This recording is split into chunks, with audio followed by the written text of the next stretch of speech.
گندھارا تہذیب کو نماز پڑھ لیں پھر لے لو. ڈان ڈسک، تو جب ڈسک کے ساتھ دیکھیں گے تو گندھارا رینیسنس آپ کو ایک ڈان کی منظر میں سامنے لے کے آتی ہے. ڈان اور ڈسک، تو گندھارا تہذیب کا ڈان صبح، ری برتھ، رینیسنس، اور ڈسک.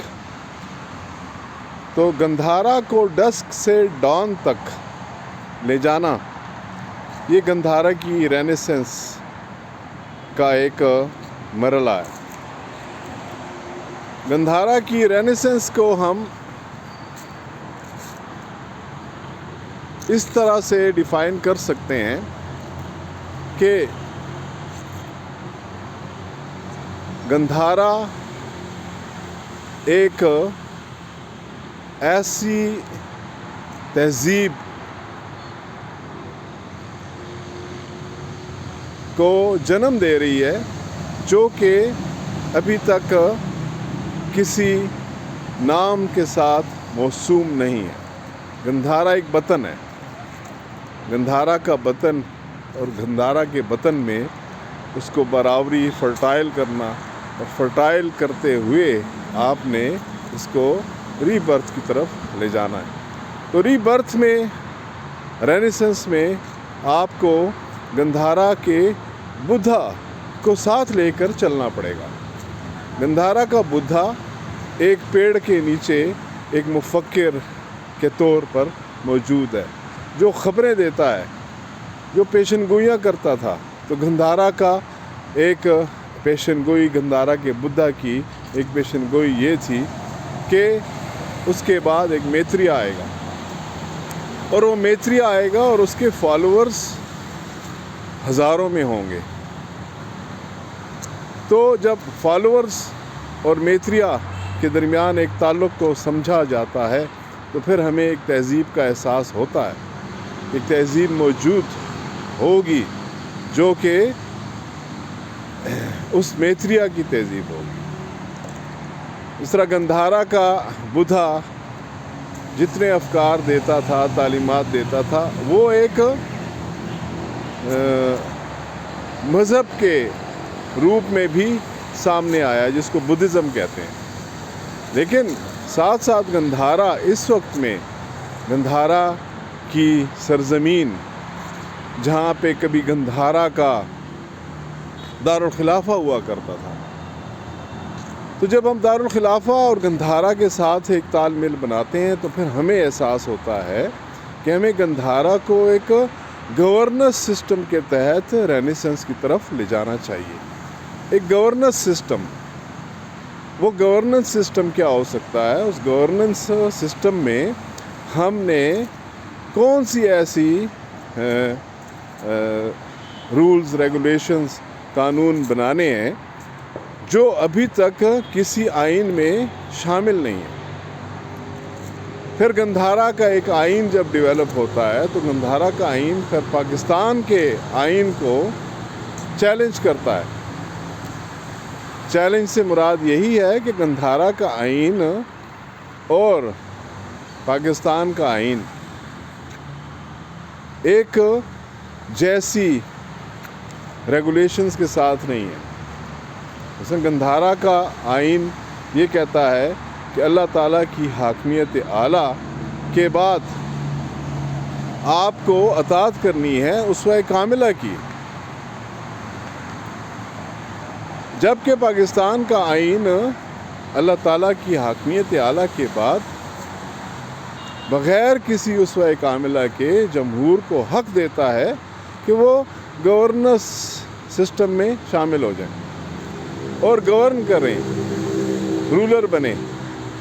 تو گندھارا کا رینیسنس اس صورت میں ہو سکتا ہے کہ گندھارا ڈائریکٹ کرے کسی نہ کسی ریزولوشن کے ذریعے کہ پاکستانی اپنے آئین کو بہتر سے بہتر بنانے کی کوشش کریں. یہ گندھارا کی ایک رینیسنس ہو سکتی ہے. اس کے ساتھ ساتھ ہمیں گندھارا کا گورننس سسٹم ڈیولپ کرنے کے لیے کیا کرنا چاہیے؟ گندھارا کی تہذیب اپنے آپ کو ایک اور تہذیب میں ڈھالنے کے لیے تیار ہے، وہ تہذیب جو کہ گندھارا کی وطن کو برابر کرتی ہے، تو وہ کون ہو سکتا ہے؟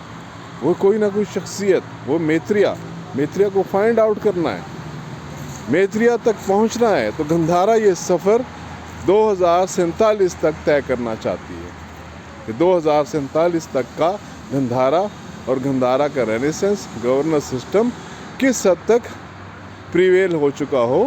گندھارا سے ریلیٹڈ کنٹریز میں، باؤنڈریز میں، گندھارا کے اندر جو باؤنڈریز ہیں، ان باؤنڈریز کو کس طریقے سے دیکھتی ہے۔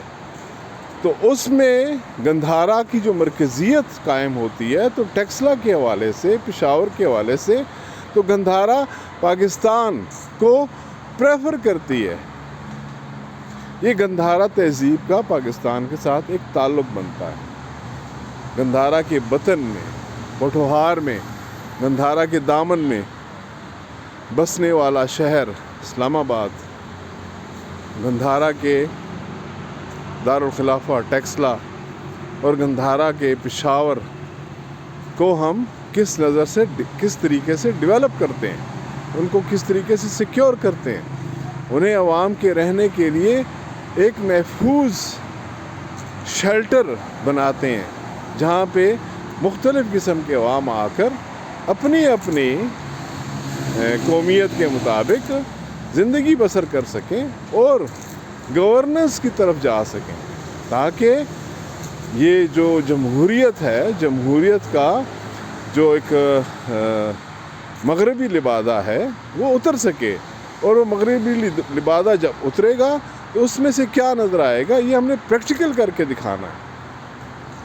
تو گندھارا کی رینیسنس اور گندھارا کا گورننس سسٹم جو کہ لوکل گورنمنٹ سسٹم پہ ہو سکتا ہے، اس کو ہم نے یقینی بنانا ہے، اس کے لیے کاؤنسلنگ کرنی ہے، اس کے لیے ہم نے باقاعدہ پروجیکٹس تیار کرنے ہیں، اور پروجیکٹس تیار کر کے عوام تک پہنچانا ہے۔ اب ان پروجیکٹس کو پریزنٹیشنز کی صورت میں یا سیمینارز کی صورت میں یا پھر مختلف ورکشاپس کی صورت میں، میٹنگز کی صورت میں ہم کس طریقے سے اس کو ڈیولپ کریں گے، تو اس کے لیے ہمیں گندھارا سے ریلیٹڈ کریکٹرز کی ضرورت ہوگی۔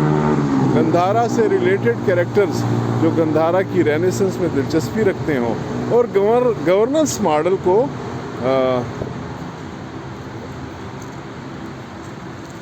اس کا متعارف کروانے میں جو انٹرسٹڈ ہوں، تو ہمیں اس طرح کی ایک فورس، ہیومن فورس، سکلڈ لوگ، پروفیشنل لوگوں کی ضرورت پڑتی ہے۔ تو گندھارا سے ریلیٹڈ جو گندھارا کے لورز ہیں یا فالوورز ہیں یا اس کے جو بلیورز ہیں یا گندھارا کے جو رینیسنس کے فاؤنڈرز ہیں، انہوں نے اس سلسلے میں کیا کیا اقدامات کیے ہیں، یہ ہم نے عوام کے سامنے رکھنا ہے۔ تو گندھارا کی رینیسنس اس وقت میں ایم سویلائزیشن کو انٹروڈیوس کرواتی ہے، میتریا ایم سویلائزیشن۔ ہم نے یہ ایم کو کے ذریعے ایجوکیٹ کرنا ہے، جتنا ہم ایجوکیٹ کریں گے اتنا ہمارے اندر گندھارین کریکٹرائزیشن ڈیولپ ہوگی، جو ہماری نسلوں کے لیے ضروری ہے۔ شکریہ۔